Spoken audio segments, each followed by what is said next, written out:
All right, hey everybody, we're live with another fabulous installment of Hangar fucking 18. Do we know too much? Probably not. Maybe I don't fucking know. But yeah, hey, it's your favorite giant blue alien stabby faced host, Thundercracker. With him, as always, is the Spock to my Kirk, the baritone, the panty dropper, Dreadwind. Definitely no military intelligence this time. Yeah, definitely no military intelligence. But hey, at least Dreadwind got over his like fucking Plague. his bubonic plague. Yeah, he actually sounds normal. So All there you right. go. I mean, there was like panties that weren't even getting dropped, but that baritone was all stuffed up. So yeah, I was like lower than baritone last week. It was I weird. don't know, man. I was like maybe too low. It's like one of those, dog whistle in reverse, I guess maybe. Yeah, somebody was asking me today about my podcast, right? Because I mentioned podcasts. Like, you have a podcast? I was like trying to figure out how to explain it. I was like, you just kind of have to listen to it to figure out what the fuck I'm talking about here. So yeah, hey, on this episode of Hangar 18, lucky number 21, we asked Beth Bombay and we asked Blake Russell, two mutual friends of ours, to suggest some songs, and they came through pretty good with 5 songs apiece. So we are going to go ahead and review those songs. But first, as always, we are going to do our heavy metal news bit. And we're going to go ahead and have Dreadwind go first. Because you didn't find any news yet, did you? You got it. Look it up right now. Okay, well, here's mine. Came prepared. New Guardians of the Galaxy movie is coming out soon, apparently, with part 2 or whatever, part 2. It'll be featuring a voice cameo by none other than Rob Zombie. Oh, nice.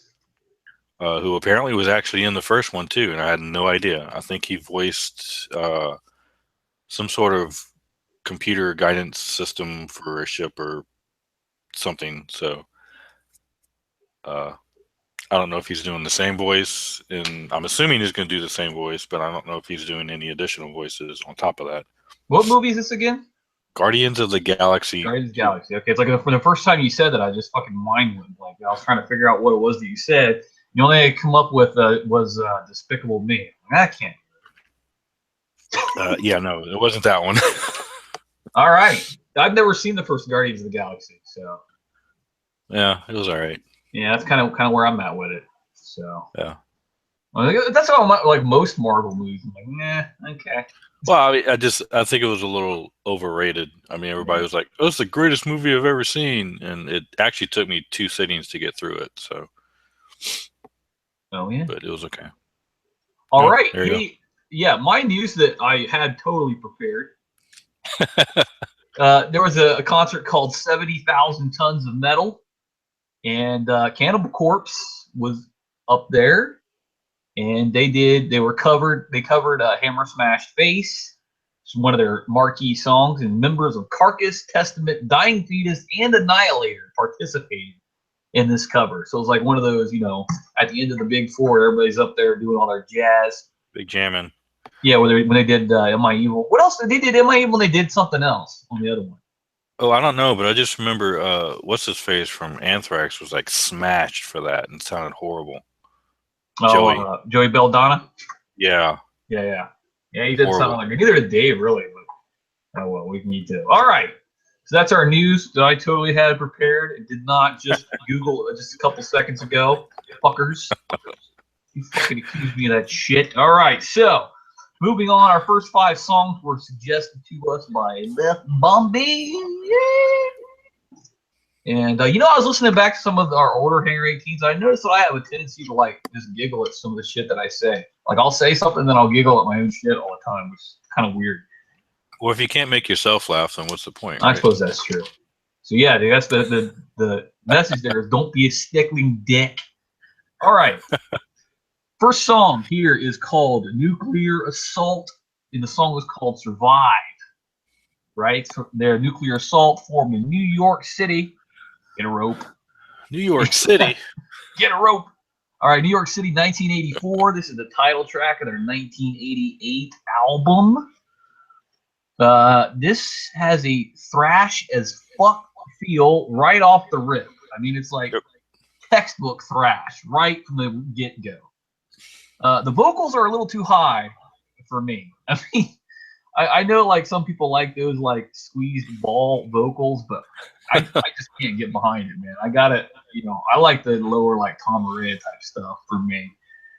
But yeah, the one kind of complaint I have about this song is when the guy goes into his solo, you can't even barely hear the solo because the drums are up so loud. You just kind of like, it just washes out the solo, which, guitar solo, you kind of want to hear the, I don't know, the guitar and not just the rhythm of the drums. So to me, that was kind of bad. But also, I love the cover of the album, which is a horned skull over some nuclear cooling towers, which, that's pretty cool. And here's a fun tidbit. One of the founding members of Nuclear Assault, Dan Lilker, was fired from Anthrax after their first album. He's the bassist, I think, and they just shit canned him. Wow. And then he went on Nuclear Assault. So there you go. There you go. How about that? Well, I gave this song an 8.5. I thought it was pretty good. It's thrashy, right up my alley. What do you think, Drew? Definitely, that was the first word I wrote down was thrashy. Yep. The drums were definitely prominent, but they were really thin sounding. This has your typical low budget late 80s. Oh yeah. Underground production quality. 4-track. Yep. Right. The solo was not bad at all, but it was also really long. Like the song was only 3 minutes, and the solo is like a third of that. Right. You are correct, sir. It's like, wow. But it was pretty good. I'm not really big on the singer either. I definitely could have done without him. The different singer, I probably would have rated it higher, but I gave it a 7. 7. All right. I see we're back to normal. Yeah. All right. So Nuclear Assault is 7 and 8.5. All right. Next song is from a little known band called Testament. Testament. And really, if you don't know who Testament is, fucking just shut this off. Because, come on. Yeah. Testament. Testament, formed in Berkeley, California in 1983. The song was called Time Is Coming. And it's from their 1989 album, Practice What You Preach. And it's got a great opening guitar and drum ditty. I thought there's a little like guitar and drum part in the beginning. That was good. And there are a lot of tempo changes in the song. A lot. Yep. In fact, it's almost jarring how many times they're changing tempos in the song. Because they do it at like, what's what I'm looking for here? Times you wouldn't expect it, they're doing it. So counterintuitive times. I think that's what I'm looking for. Counterintuitive times. I love the over voice where he's got like his low voice, and then Chuck's got his high voice over top of his low voice. I thought that was pretty good. The lyrics, now bear with me here. This is going to take some explaining. The lyrics remind me a bit of Symphony of Destruction. Now, I'm not saying that they're the same type of lyrics. I'm not saying that they're like similar too much. What I'm saying is like the theme that they're getting across kind of reminds me of the same theme as the Symphony of Destruction. Like, hey, a bunch of assholes are in charge, and now it's time to like go fuck shit up. Right. Same type of deal there, right? Like marionettes. What's that? Like marionettes. Yeah, right. Like the time is coming, right? Right. So just like the title of the song, shockingly enough. All right. So then, like, they had the solo. The solo was short, and by that I mean the solo was short. And Chuck's voice on the song was pretty strong. I thought really, really strong.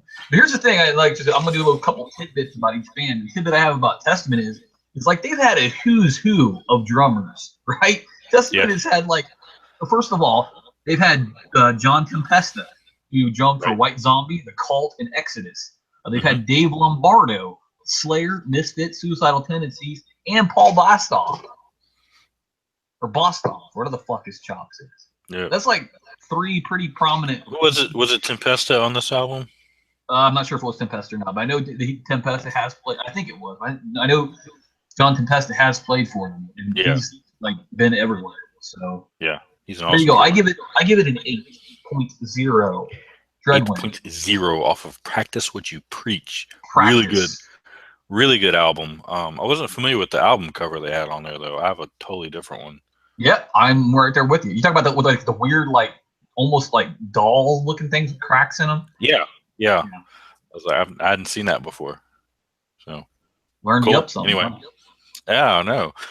Killer guitar work all the way through. It's got this classic Testament. Got some awesome riffs throughout the entire song. The lead guitar is good, but it's a little low in the mix, so it's kind of hard to hear it.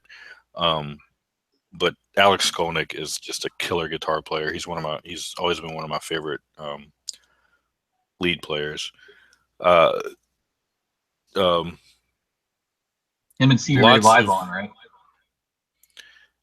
Yeah, I know you like who is it? Joe Perry Satriani? Oh no. the Silver Surfer reporter guy. Yeah, I got you. Yeah.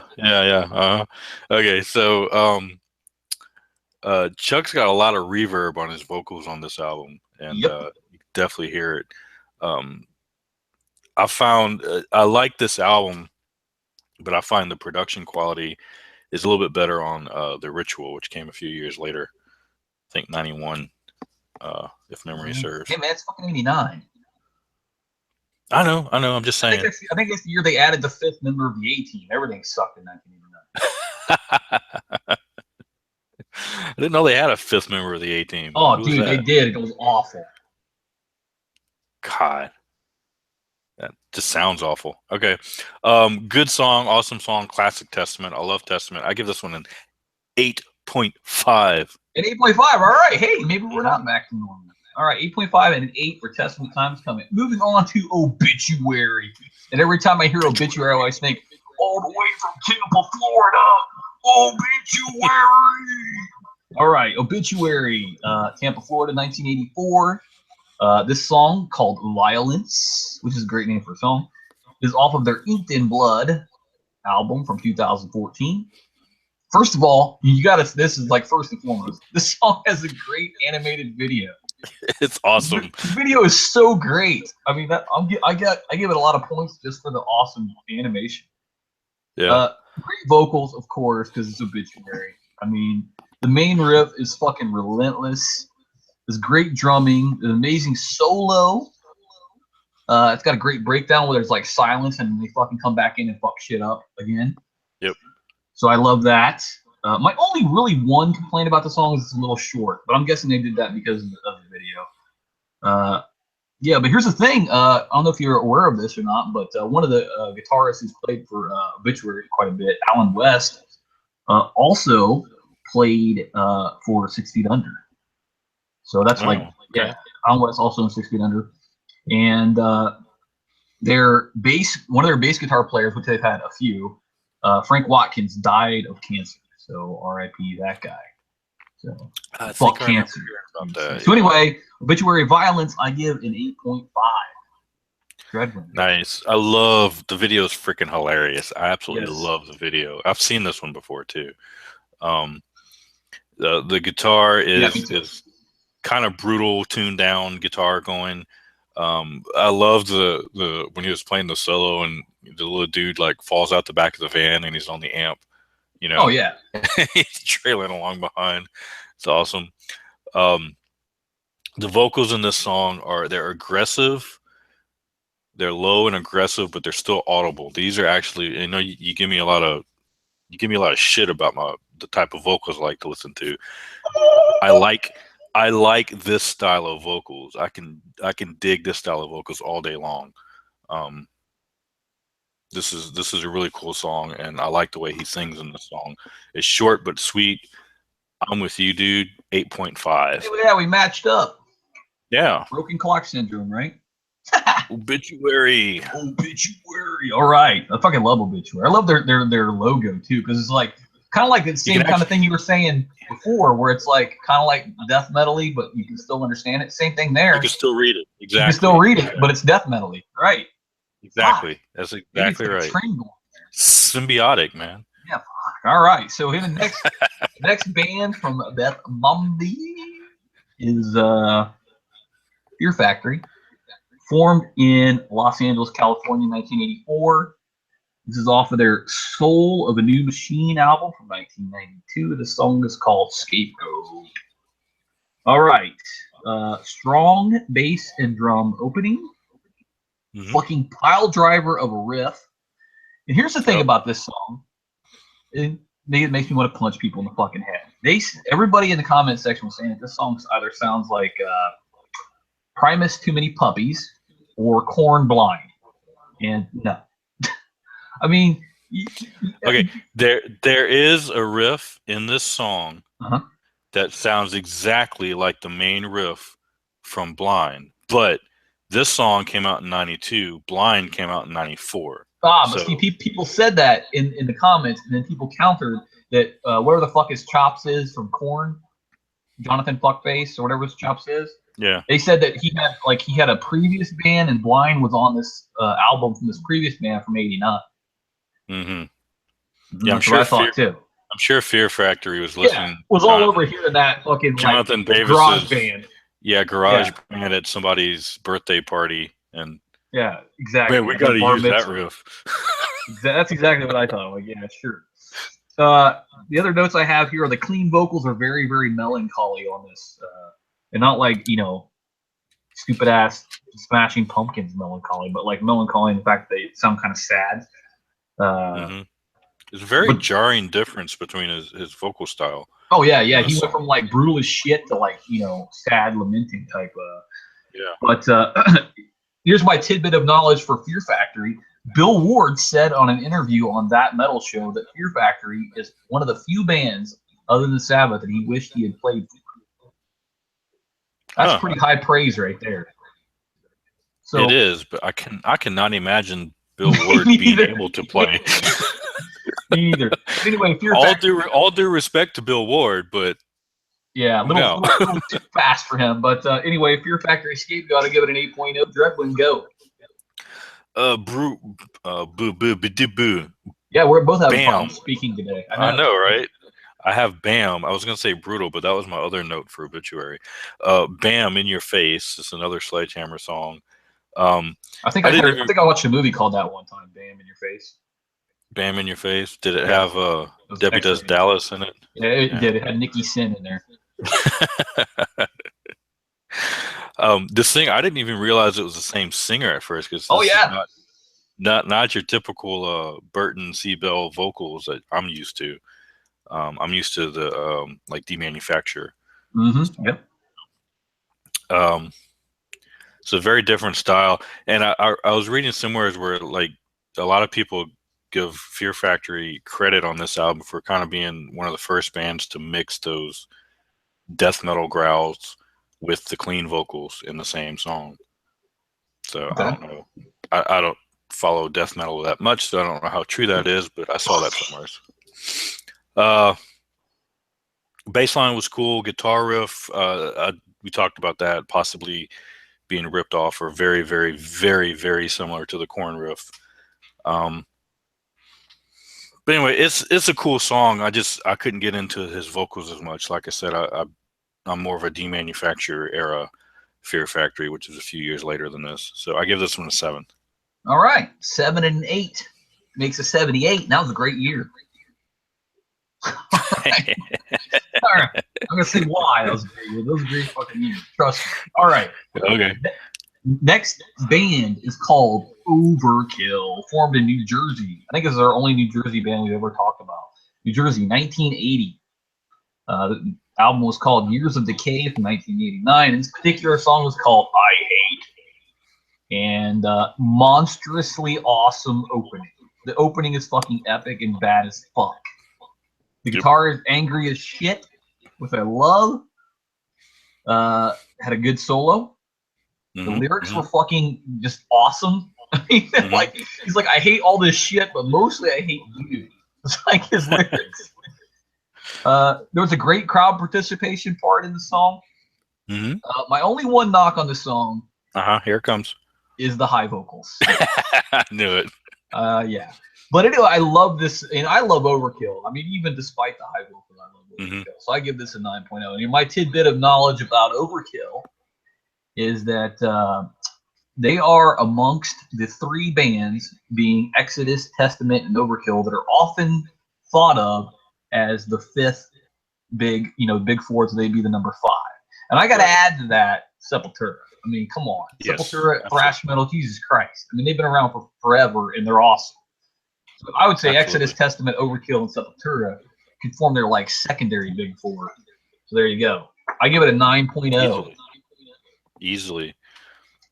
Yeah, this is very, very typical late 80s underground thrash / speed metal. Yeah. Guitars. The best kind of metal? Yeah. Yeah, the guitars are just relentless all the way through it. His vocals are really high pitched on this one. Yeah. I have an Overkill album, but it's later than this one. It's actually I think it's The Killing Kind is the album I have. I remember one of the songs on there is Battle, and the guitars on that one are they went in a little bit different direction on that one. They're a little more of a Pantera sound with the guitars on that album. It's kind of more crunchy as opposed to speed. Right, exactly. But still really, really good album. I really like that album. This one, I love the music, but his vocals, I'm gonna surprise you here. I didn't care for his vocals. No, I'll be damned. Yeah, I know. So they were just, I don't know, a little too something for me. I give this one 7.5 this time. All right. That's wrong. Let's move on to the next one. All right. The next band, and I can't believe we haven't had this fucking band on this show before. Did we didn't do Venom yet? I don't think we have. I could have swore we had a Venom at one point. Maybe we have, but if we have, it's been a long time ago. But Venom, I mean, come on. Venom is like one of the most influential bands as far as metal goes of all time. Okay, Venom, formed in 1979 in Newcastle, United Kingdom. This is the title track of their 1981 album, Welcome to Hell. And yeah, very Venom is what I love about Venom is how subtle they are with their imagery. Yeah, you would never guess.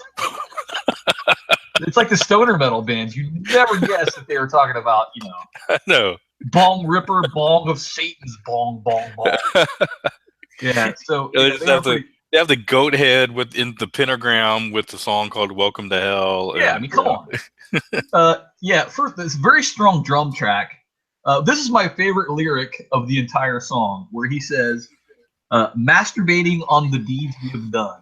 That is one of the best lyrics I've ever read in my life. And there's this part in there where there's like this weird praying. And I don't know if it's the Lord's Prayer, but it's the one where they talk about shepherding the valley of the death or whatever. Mm-hmm. That prayer. Oh, and by the way, this came to us via Blake Russell, this song here, and the other 4 songs we've already going to do. Blake Russell gave us these, and thanks, Blake. Blake's like the one guy I know, Blake Russell, he's the one guy I know named Blake that isn't a total douchebag. Because like I've known 3 Blakes, and 2 out of the 3 have been total douchebags. I don't know if that's the name having influence or what. Blake Russell's pretty awesome. So anyway, Venom, I would call them proto black metal and proto thrash put together, because like they're not like, you're sort of had to categorize them because they're so early. Yeah, they're kind of forerunners of that whole movement. Right. So, yeah. So like I said, I call them proto black metal, proto thrash. They influenced every member of the Big Four, and that's saying something there.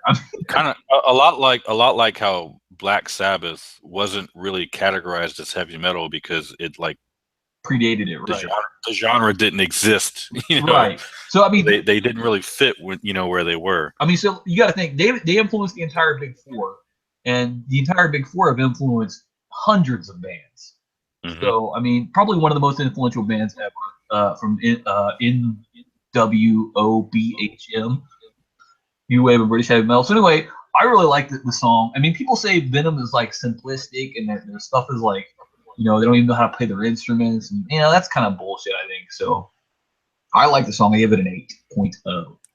People like that don't know what they're talking about. Okay, this is from, first of all, it's from 1981. Okay, and this is not a if one look at the album cover, and you'll know that this is not a major record label release. Yeah, no way Sony would have let that out in 1981. You know, so it's going to be a low budget release, and as a result, it's going to sound like a low budget release. So you know, the production quality is just not going to be there. So you have to realize that when you're listening to it, and you know, people are used to more modern production quality, you know, of what's out nowadays, and Glossy. yeah, exactly, something that's really nice and polished, and they may go back and say, "Oh, I've heard of this band, but I've never listened to them before." And then they go back and listen to it, and it sounds like it sounds, and they'll be like, "Oh, that sounds like shit," you know, and then they don't get past that. But you have to realize when it came out and the circumstances, which of course being low budget, it's not going to sound glossy and polished like, you know, 6 Feet Under. Right. But if you take sit a jab down, at 6 Feet Under. No, that's a compliment. I'll just bust your chops. Go ahead. Throwing you a bone, dude. All right. If you get past what I just described and actually listen to the riffs, the guitar riffs and the guitar work of the song, they're really ahead of their time. Fucking A. From back when they were doing a lot like Diamond Head, which was also another new wave of British heavy metal band from the same time. A lot of those guitar riffs were just ahead of nobody else were playing riffs like that until a few years later, which were bands that were influenced by these guys. Metallica, Megadeth, exactly, the big four, you know. So, like I said, it might not sound special today from someone who's never heard it before, but I can only imagine what it would have been like hearing it at that time. Groundbreaking. You know, you would have never heard anything like that. It would have been completely unique. You know, like I've never heard anything like these guys before. So you've got to give them props for that and kudos for that. It's a fairly short song, but it's really, really cool. I give it an 8.0. Yeah, look at that. We matched again. Oh, yeah. Damn. It's almost like we know what we're talking about. Who'd have thunk it? Yeah. Our next band is a little known band from Birmingham, which is the birthplace of a lot of good bands. Birmingham, UK. You gotta say it like geezer, Birmingham. Birmingham, UK, 1969. This band is called Judas Priest. And this is the title track from their 1990 album Painkiller. Okay. This is a song that I would put in the songs that every metalhead has to listen to and have. Come on, it's Painkiller. Yep. Jesus. I mean, it's standard. Killer drum opening, great main riff. Halford's voice sounds like it's a goddamn buzzsaw on high gear. My favorite lyric in this song is he's like, faster than a laser bullet. Like, what the fuck is a laser bullet, Rob? Come on. It has a brilliant solo. There's no other to describe it. The solo is fucking amazing. The album cover is awesome. We got a fucking like wolf guy riding around on a motorcycle that wheels are like saw blades. Come on. That's a metal as fuck right there. And not only that last note that he holds for like 20 seconds. Oh God, awesome. yes. Yeah. It's like, yeah, that's pretty awesome. So my tidbit I have about Judas Priest, there's a song that they have called Better by You, Better Than Me. And apparently these guys were listening to this song and they made the suicide pact and they went out. One of them killed himself and one of them like damn near killed himself. And then he died a couple years later out of complications from it.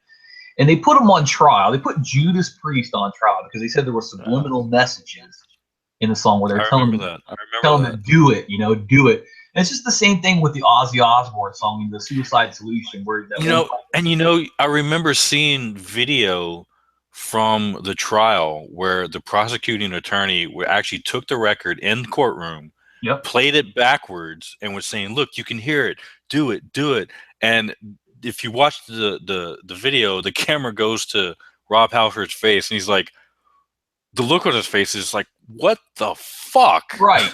Yeah, that's the same thing Ozzy said like about the Suicide Solution part. You can. It does kind of sound like he's saying shoot. It does kind of sound like that. But the part where they think he says get the gun, no, come on. That's fucking stupid. And Suicide Solution is an anti-suicide song, you fucks. But anyway, that's my little tidbit of knowledge about Judas Priest. But anyway, Painkiller, fucking brilliant song by an amazing band. I mean, prolific band. I give this a 9.5. Sweet. This is classic Judas Priest, man. I mean, like you said, this is one of those must listen tos. You know, the drum intro is just amazing. The guitars, I love the way the guitars come in because they scream in. Yep. You know, like Halford. Yeah, and then Halford has his trademark screams throughout the song. The guitars are just absolutely amazing. The song is a guitar orgy. Yeah. You know, especially the solos. You listen to the solos, and it's just, it's just an orgy of guitar solos. It's awesome. And my tidbit about this one is because I have one too. So, all right, hey, look at that. This album, Painkiller album, also features the Judas Priest song that I mentioned last week, "All Guns Blazing," which Sabaton covered on their last album. Sweet. So there you go. Tying in, symbiotic. It's all tying in. Exactly. I give this one actually I only gave it a 9. But oh damn. I can't believe I rated a Judas Priest song higher than you. That's crazy. I know. That's weird. All right. Moving on to the next band. A band called Wolf, formed in Sweden in 1995. And that does say something though when I say I only gave it a 9. Yeah. If you think about that. Yeah. I don't know what you're driving at, but okay. Okay. You have to think about that one. Okay, I'll think about it. I'll do my homework. All right. So, all right, you threw me way off track there. All right, so this song by Wolf is called Evil Star, and it's the title track of their 2004 album. And it has a classic thrashy riff. There's a couple of great tempo changes in it. But here's my favorite part of the whole song. They do the Twilight Zone riff a couple of times, and it's fucking awesome. They're like, ra-na-na-na, ra-na-na-na. We haven't done it yet, so I had to do one. It's got a good solo. My only complaint was the song was a bit too long. When you get around 6 minutes, you better be fucking Megadeth quality, or you better be Metallica quality. They're not. Yeah. So my tidbit of knowledge about Wolf, and it was hard to find a tidbit of knowledge about Wolf. Thanks, Blake Russell, because this band's like not super popular at all. They're not a bad band, but they're just not super popular. The lead singer also plays the bagpipes. That's my only tidbit. That's a pretty thin tidbit right there. But I thought something about that. Wolf, Evil Star, I give a 7.5. Dreadwood. Yeah, another very high vocal singer with this band. The guitars are kind of galloping. I guess that's the way to describe it. It reminded me of like Kill 'Em All type riffs. Yeah. I thought the solo was pretty good. There was a breakdown about 2 minutes in. That was kind of a very 80s breakdown. It reminded me of, and I forget exactly how long it went for, but I thought it really took away from the rest of the song, because it was such a jarring change. Right. And it slowed it down and almost went not quite acoustic, but clean guitars and everything. And it didn't really fit. And I thought they could have taken that completely out, because there was another change up right after that was really cool, that they could have just gone straight into that without that little jarring breakdown. And I thought the song would have flowed a lot better there. And as a result of that, it probably ended up making the song a little bit longer than what it should have been. So I'm with you. I gave it a 7.5 also. All right. Okay. Our next band is out of Canada, 1978. I think we might just ban Canada bands from this fucking program, because we've had no luck with any band from Canada so far. No. So anyway, the band's called Exciter. Don't give anything away, though. Sorry, I might have just dropped the ball over there. But the band's called Exciter, and the song is called "I Hate School Rules," and it's from Unveiling the Wicked, which is a pretty good title. 1986 album, Unveiling the Wicked. Canada, 1978, they were formed. Reminded me a lot of Motley Crue, Shout at the Devil, in the very beginning. I mean, it sounded a lot like them. Yeah. They have a slow, like, repetitive tempo. I was not a fan of the vocal chorus at all. I mean, just not. Mm-hmm. I mean, it was that standard cock rock, everybody comes in and sings chorus, you know, where you got the two guitarists like leaning back to back with their fucking like bandanas around their knees and elbows, and the fucking See, to me, it didn't even sound like the band. It sounded like they had other people that they invited into the studio to sing. Yeah, kind of like almost know, like the Hands Across America thing. So yeah, you know, like, you know, oh, we're not really sure what we're doing, but we're gonna do this anyway, kind of. So yeah, Exciter. I hate School Rules. I give it a 6.5. I wasn't a big fan of this thing. Yeah, yeah, the chorus, that was my first note, was the chorus. It sounds kind of cheesy and lackluster because, Awful. you know, yeah, it had the cheese factor for sure, but I mean, I've listened to other bands that have similar big choruses that I think it's choruses that are thank you, that are borderline cheesy, but they at least have a little emotion behind them, and they fit into the song, and it fits the song, and this one didn't. It was lacking something that connected it to the song. It felt separate from the song.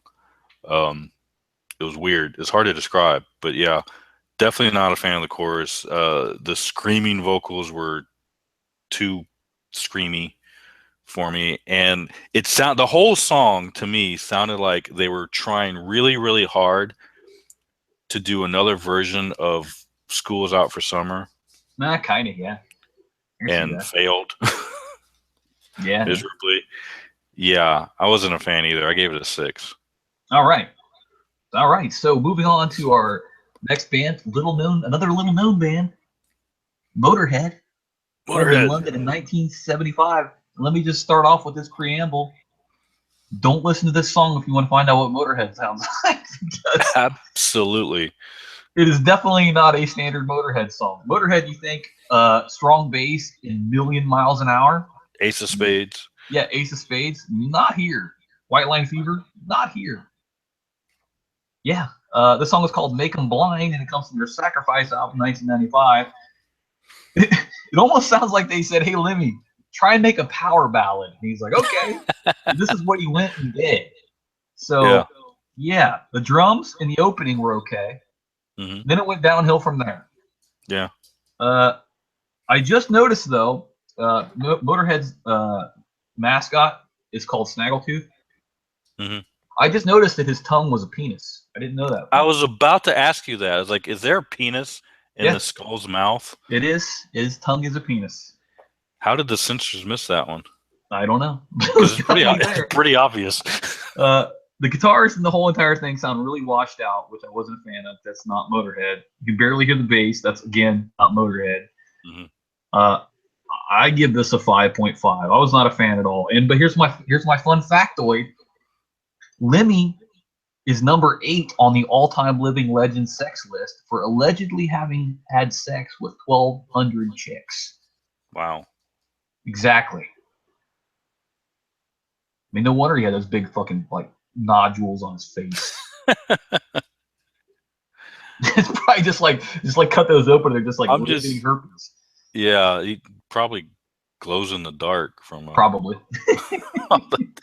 I'm just picturing stories of him and Gene Simmons swapping stories. Oh yeah, right. Because they're throwing Multistilt Chamberlain in there too. Yeah. And Ron Jeremy. Yes, wow.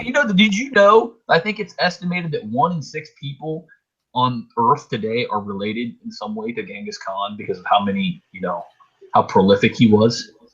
Wow. Yeah. Interesting. Mm-hmm. Learned you up something, huh? Yeah, rape and pillage. All right, your turn. Motorhead, Make 'Em Blind. Motorhead, Make 'Em Blind. Yeah, penis in the skull's mouth. What the fuck?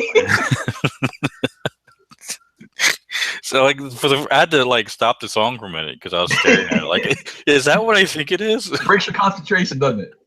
Yeah. Yeah, it's got a kind of a cool drum intro, but then the guitars are, like you said, are washed out, and they just make these weird guitar sounds throughout the whole song. Yes, sir. It definitely sounds more experimental than anything else. The lyrics themselves were interesting, and Lemmy's a good songwriter, but this is not a Motorhead song. It did finally kind of pick up about 3 minutes in, but by then Too late. too little too late by that point. I gave it a 6.5 only because I could not rate Motorhead lower than Exciter. I know. I struggle with that too because I fucking love Motorhead. They're so good. I mean, come on. Man. So, all right. Yeah. I mean, they definitely, like, we could have had, like, what, Aces High or something. Aces High. I can't believe I just fucking said that. Ace of Spades. Jesus Christ. Ace of Spades. Wow, I need to go to fucking metal school for that, right? Attention. All right, so could have done Aces High too, though. That's another good one. Yeah. All right. So that does it for our songs that we reviewed. I want to thank Beth Bombay and Blake Russell. I don't have any cool sound effects for his voice. Blake Russell. Yeah, Blake Russell. All right. So where are we at here? Oh yeah, we're gonna talk about concert stories. Concert stories. All right. So my concert story happened when I was trying to impress my wife. Right. I was like, hey, my wife really likes Alice Cooper, so I will go and watch an Alice Cooper concert with my wife. And I don't know if you know anything about my wife, but my wife's about 5 feet tall, and about 90 to 100 pounds, right? Mm-hmm. So not exactly a linebacker. Yeah. So that's one of the reasons I really don't like going concerts with her, because like most of the time I'm just like trying to protect her from getting squashed. So because she's so tiny, right? So anyway, this is where the concert went. We go to watch Alice Cooper, and I gotta admit, Alice Cooper puts on a hell of a show. He puts on a great stage show. I mean, I'm not a giant Alice. I mean, some of his songs are okay, but I'm not like a huge Alice Cooper fan, despite the fact there's a fucking shrine to Alice Cooper in my house. He's gonna be in town soon over here, and I was gonna go, but I looked up tickets, and they're like outrageous. Yeah, that doesn't shock me. But then, like, even above the bed in my bedroom, there's like a huge, like 3 foot by 4 foot picture of Alice Cooper in there. So yeah, I know, it's crazy. Every time I go to bed, I'm like, look at that, it's great. And great for your libido and everything. But anyway, so I go to this concert to impress Carrie, and I'm like, hey, we're at the Alice Cooper concert. And then like halfway through the concert, I was like, hey, you know what'd be cool? Is if I put Carrie up on my shoulders. And this is down at the Newport in Columbus, which is like one of the downtown tiny clubs. Mm-hmm. So I put her up on my shoulders, and it was probably like 2 seconds after I put up on my shoulders, like some asshole security guy like shines billion lumen mag light in my eyes, trying to tell me to get her off of there, right? So like I was like, okay, I'll get her off. But here's the thing, because I guess people behind me couldn't see, but these assholes in front of me were like these, like, I don't know, 7 foot tall by 4 foot wide assholes who had to, like, every 3 minutes had to go and get beer. I hate those kind of people. Fucking be still for a second. You can go without a beer for 10 minutes, for crying out loud. Yeah. So but anyway, the moral of the story is at one point the crush of the crowd was such that I was lifted off of my feet physically, because there were so many people crammed into the small venue. Lifted off of my feet and moved forward about 3 feet and then placed back down, just by the crush of the crowd. Yeah. I had no control over it. I was like, oh, guess where I'm going to go. So yeah, that happened to me at Sepultura. Yeah, Alice Cooper, and Carrie really wanted to catch his riding crop and did not, and complains about that still. Because Carrie, she goes every time Alice Cooper's in Columbus, she goes see him regardless. So she's never caught his riding crop yet, and she'll be happy gal once she does. But anyway, that's my story, and I'm sticking to it. What's yours, Dreadful? Oh, all right. Yeah, the crowd thing happened. I think I talked about that one time at the Sepultura concert. You just kind of go where the crowd goes. You don't really have a choice. My concert story. Well, I saw, you might remember, I saw Crowbar and Goat Whore a while back, and it was a good show. And it was one of those, downtown, very tiny clubs, right? Mhm. And I got to get a picture with Kirk from Crowbar, so that was cool. Sweet. And they Was had he fat and bald? Oh yeah, yeah. And did he have a big beard? Flat and bald, big beard. Huge beard. Yeah, but he Sweet. was cool. Evil Santa And Claus.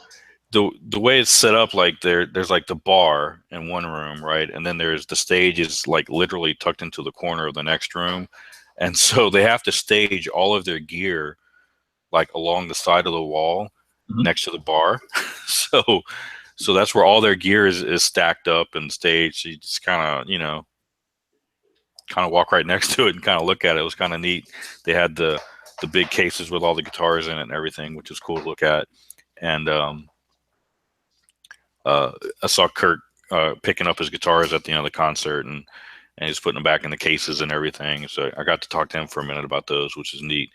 But but after the show, this is the actual story part. Ben, the singer from Goat Whore, he was talking. He was just kind of hanging out, talking to some dude, and the guy he was talking to was he seemed like a nice guy, but he was dressed. He had like one of those biker vests on, but it was full of not even band patches. They were full of like satanic patches, basically. Oh, nice. Okay.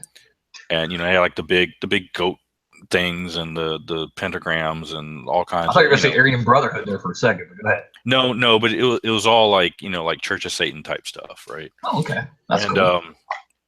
And so and he was talking to Ben, and poor guy, again, he seemed like a nice dude, but he was apparently he's an aspiring black metal vocalist, and so he kept trying to ask Ben about his singing style and what he does in the studio and what types of mics he uses and everything else. And if anyone who's never met Ben from Goat Whore before, again, Ben, super nice guy, absolutely will sit there and very friendly guy, will love to talk to you, loves to talk a little too much.